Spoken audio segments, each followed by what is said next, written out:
అందరికీ నమస్కారం. ఈరోజు మన హర్ష చేస్తున్న ప్రకృతి వ్యవసాయాన్ని చూడడానికి, హర్షాన్ని ప్రత్యక్షంగా కలవడానికి విజయవాడ నుంచి హనుమంతరావు గారు వాళ్ళ అబ్బాయి సతీష్ గారు ఇద్దరు వాళ్ళు ఏరే ఫ్యామిలీ పని మీద చాలా ఇంపార్టెంట్ వర్క్లు ఉన్నప్పటికీ వాళ్ళ కుటుంబ సభ్యులు కూడా నెల్లూరులోనే అక్కడ ఆపి వాళ్ళకి ఎంతో అభిలాషతో ఇక్కడ దాకా వచ్చి హర్షాన్ని ప్రత్యక్షంగా కలిసి ఆ ప్రకృతి వ్యవసాయ వివరాలని తెలుసుకోవడం జరిగింది.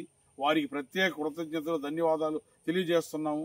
ఎంత దూరం, ఎక్కడ విజయవాడ, ఎక్కడ విడవలూరు, ఎక్కడ మారుమూల, ఇంత దూరంలో అందులో వాళ్ళ ఫ్యామిలీ వర్కల్లో అత్యంత ముఖ్యమైనటువంటి కళ్యాణం సంబంధించిన విషయాలు ఉన్నా కూడా వాటిని కూడా ఒక గంట పోస్ట్ పోన్ చేసి ఇక్కడ దాకా వచ్చారంటే ఈ ప్రకృతి వ్యవసాయాన్ని, హర్షాన్ని ఎంత మంది అభిమానిస్తున్నారు. ఇటువంటి వాళ్ళ ఆశీస్సులే హర్షాన్ని ఈ రోజు ఈ స్థాయిలో నిలబెట్టిందని మేము మనస్ఫూర్తిగా నమ్ముతున్నాము. మీ అందరి ఆదర అభిమానాలు ఉండాలా, ఈ విధంగా ఎంతో ముందుకు పోవాలా.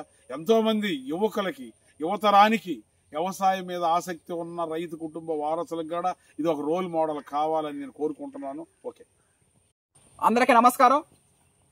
The pride of Telugu Indian rice RNR 15048 Telangana Sona వరి సాగు చేసే ముందుగా ఆల్రెడీ ఒక మాట చెప్పడం జరిగింది బాబాయ్. రెండో పుస్తకం రాయొచ్చు, రాయకపోవచ్చు. ఒకవేళ రాస్తే మటుకు NRI non residence of India America YK గారు, చలంచర్ల ఏడుకొండ గారు, మేయర్, పాల్సమ్ సిటీ మేయర్, ఆయనకి అంకితం ఇస్తాం అని చెప్పడం జరిగింది. ఆ విధంగానే ఆ మాటకి కట్టుబడి రెండో పుస్తకం రాస్తున్నాను నేను. రెండో పుస్తకం ద ప్రైడ్ ఆఫ్ ఏదో కాకుండా మనం వరి సాగు చేసే the pride of Telugu Indian rice RNR 15048 Telangana Sona గురించి ఆ పుస్తకం ఉంటుంది. భారతదేశం గర్వించదగ్గ రైసు. ప్రపంచంలో ఎన్నో వరి వంగడాలు ఉంటాయి, అన్నీ కూడా షుగర్లెస్ కాలేవు. అసలు అది షుగర్లెస్ ఎందుకు అయింది? ఆ వరి వంగడం క్రియేట్ చేసిన వాళ్ళు ఎవరు? ఆ వరి వంగడం మనం సాగు చేసి దాన్ని రైస్ వినియోగదారులకు పంపించినప్పుడు రైస్ వినియోగదారులు ఎందుకు తినాలా? అసలు ఆ పర్పస్ ఏంది? ఎన్నో వరి వంగడాలు, ఎన్నో రైసులు, ఎన్నో రకరకాల రైసెస్ ఉంటాయి. ఈ వరి వంగడం యొక్క విశిష్టత, ఈ వరి వంగడం యొక్క గొప్పతనం ఆ బుక్లో నేను క్షుణ్ణంగా రాయడం జరుగుతుంది. రాబోయే క్రిస్మస్, నూతన సంవత్సరం, భోగి, మకర సంక్రాంతి, కనుమ స్పెషల్ వచ్చేలోపు ఆ బుక్ నేను రెడీ చేస్తాను. రెడీ చేయడమే కాదు, అందించడం జరుగుతుంది అందరికీ.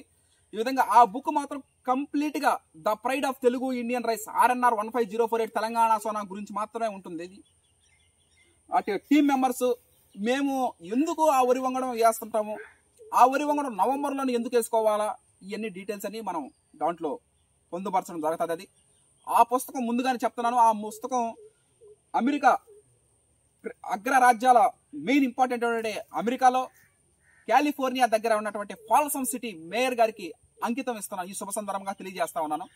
నవంబర్ 22వ తారీఖున విత్తనం చల్లకం ఉంటుంది, seed sowing festival, watch and enjoy. అదేవిధంగా ఆ బుక్ను కూడా డిసెంబర్లోనే క్రిస్మస్, నూతన సంవత్సరం, సంక్రాంతి వచ్చే లోపల ఆ బుక్ నేను రెడీ చేయడం జరుగుతుంది. రెడీ చేయడమే కాకుండా వాటిని అందరికీ అందించడం జరుగుతూ ఉంటుంది.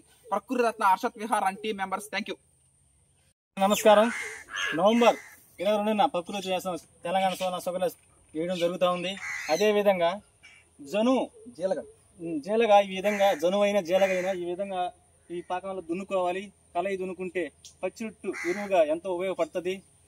వీలైనంత వరకు ఇదే విధంగా 2-3 సార్లు దున్నుకుంటే బాగా మెత్తగా ఉండి బాగా పైరుకి బాగా సత వస్తుంది. కందిపాలు బిడ్డకి ఎంత ముఖ్యమో పచ్చి రొట్టె పైర్లు కూడా భూమికి అంతే ముఖ్యం.